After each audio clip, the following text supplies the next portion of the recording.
सबको प्रणाम। आज हम सब लोग महाभारत के शांति पर्व से एक बहुत ही दिव्य कथा सुनेंगे। उस कथा में काम को कितने सोच विचार कर करना चाहिए और काम को किस तरह से करना चाहिए कि हमें बाद में पछताना ना पड़े। तो इस संदर्भ में एक बहुत ही सुंदर कहानी महाभारत के शांति पर्व से है। आप बने रहें हमारे साथ और पूरी कहानी देखें और उसकी शिक्षा का लाभ लें और अपने जीवन में उतारेंगे तो हम सभी को बहुत ही परम कल्याण की प्राप्ति होगी। आपने एक कहावत सुन रखी होगी, बिना विचारे जो करे सो पाछे पछताए, सो पाछे पछताए जग में हो तो हंसाए। तो हर काम को सोच विचार कर ही करना चाहिए ताकि आपको कहीं भी परेशान ना होना पड़े। आपने वो नेवले की कथा सुन रखी होगी जिसमें एक स्त्री ने नेवले के मुंह में खून लगा हुआ देखा। उसे लगा कि वो नेवला उसके पुत्र को काट कर आ रहा है, उसने उन नेवले को मार डाला। बाद में उसे बहुत पछताना हुआ, जबकि नेवले ने उसके बच्चे की जान बचाई थी। तो इसी तरह से महाभारत एक चिरकारी की कथा है। चिरकारी एक बहुत ही माँ बाप का आज्ञाकारी पुत्र था। यह कहानी गौतम ऋषि और उनके पुत्र से संबंधित है। गौतम ऋषि की पत्नी बहुत ही सुंदरी थी और इंद्र की कुदृष्टि उन पर लगी रहती थी। एक दिन संयोगतः इंद्र ने उनको पाने का प्रयास किया। अब उनके इस प्रयास को गौतम ऋषि जान गए और उन्होंने अपनी पत्नी को मारने का आदेश अपने पुत्र को दे दिया और एक कहकर वन चले गए। वन में जाने के बाद उन्हें थोड़ा खेद हुआ कि मैंने गलत काम किया है, इसमें पत्नी का कोई दोष नहीं है।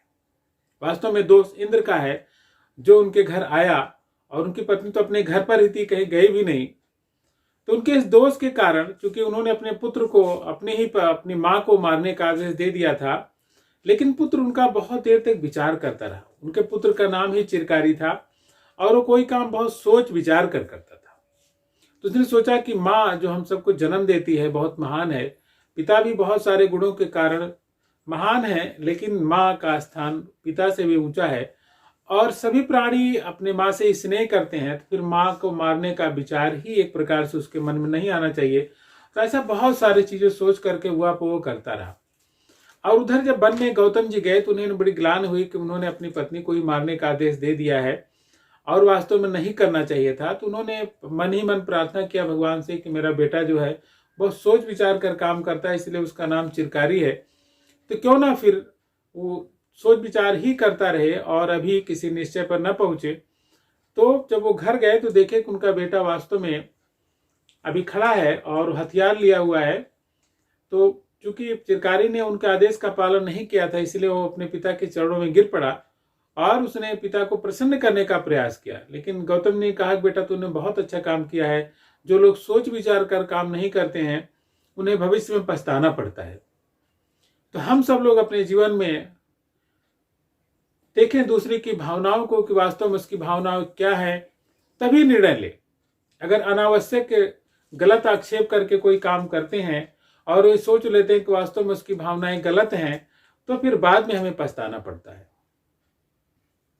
तो हमेशा याद रखें कि बिना विचारे जो करे सो पाछे पछताए।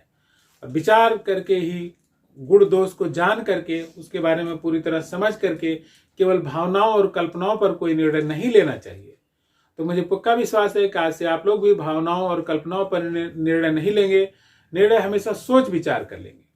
तो इसी के साथ सबको प्रणाम और इसको देखते रहें। वीडियो सब्सक्राइब करने की कोई ज़रूरत नहीं है, अगर आप नहीं समझते हैं तो नहीं, लेकिन हर वीडियो को देखें और उसमें जो निहित ज्ञान है उसको जरूर लें। तो सबको